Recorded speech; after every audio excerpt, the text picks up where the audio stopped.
Hey friends, Mark Holmes here, and as always, thank you guys for watching, commenting, and subscribing to the Joe Boo Sports Report. Without you guys, this literally doesn't work. Now guys, it's late in the evening here. I'm actually working on dinner, and I'm gonna make you guys hate me a little bit more. See, come on, take a look, what we got right here. Look a little closer. We're doing a seafood boil here. My daughter's in town and she's like, Dad, I gotta have a seafood boil. So we're working on that right now and get ready to put the seafood in just a minute. But you guys know I'm just Joe the fan. I don't work for ESPN or NFL Network or anything. I'm not paid by those big guys. I don't have a research staff or anything like that. I am just a fan that gives you what I think. And it's funny because from time to time, things that I say will come back and people will reinforce what I said. Now, Dak Prescott's getting a whole lot of flack because he said that I don't know that anybody necessarily needs a number one wide receiver. And even before Dez Bryant was cut, when we were having the discussions about it, I kept saying basically the same thing. I said, look, take a look at all the wide receivers, the top wide receivers in the NFL. There's only one that has a ring, and that's Demaryius Thomas. And he won that basically because they had a great defense. It wasn't their offense that got him that Super Bowl. Let's be honest now. It was DeMarcus Ware and the rest of that defense that won that Super Bowl because Peyton Manning was a shell of himself. But I said, you can take Antonio Brown. Great numbers. Wonderful to watch. But no ring. Steelers, quite honestly, since he's been there, haven't really done a whole lot. So you have to ask yourself, is a great number one a be-all, end-all? Well, today, Colin Cowherd came through, and he had actually this comment about that. Let's look at that clip.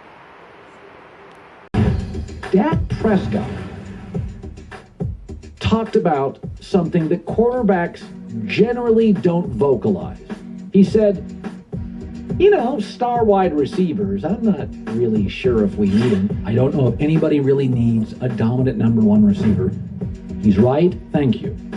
7 of the top 10 highest paid wide receivers in the NFL did not make the playoffs last year. Here's the highest paid wide receivers in the NFL. Number 2, 3, 4, 6, 7, 9, 10 did not make the playoffs. By the way, Alshon Jeffrey did, but the Eagles are really built on offensive and defensive line play. Julio Jones did, but he also missed a couple of games, and in the games he missed the previous year that got him to the Super Bowl, they scored 45 points. And Antonio Brown is terrific, but with Juju Smith-Schuster, Le'Veon Bell, Big Ben, offensive line, they'd win games, plenty of them without Antonio Brown. We do this all the time. We keep falling for stuff. Like, you ever seen that show, The Bachelor? 22 seasons of The Bachelor. 22. And every time we watch The Bachelor and we have a couple at the end, we're always like, true love. 22 years of The Bachelor. One couple is still together.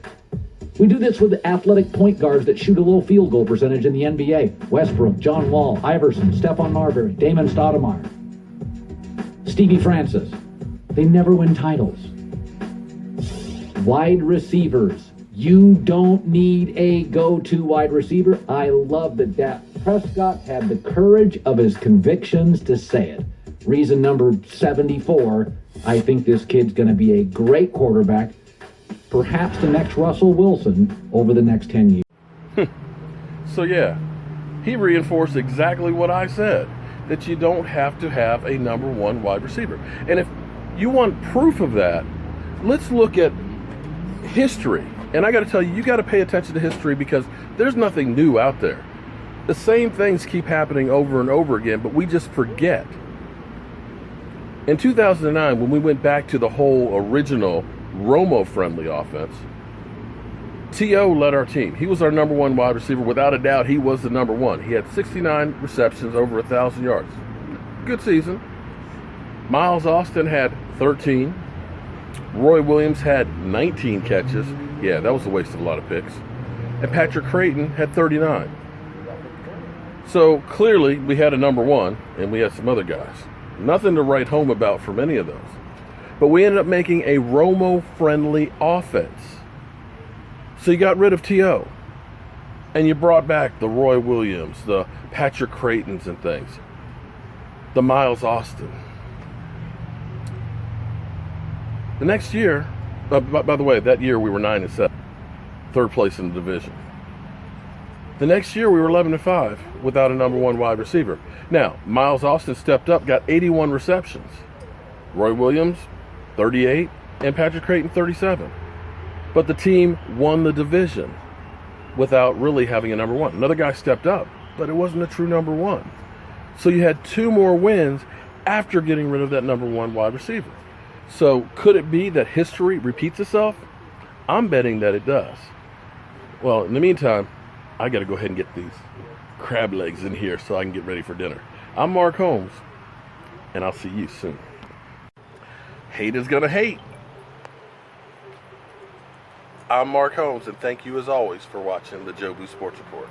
And if you want to see how this is done, I'll have a video up on how to cooking with Joe Boo, exactly how we made this. And oh boy, I can't wait to dig in.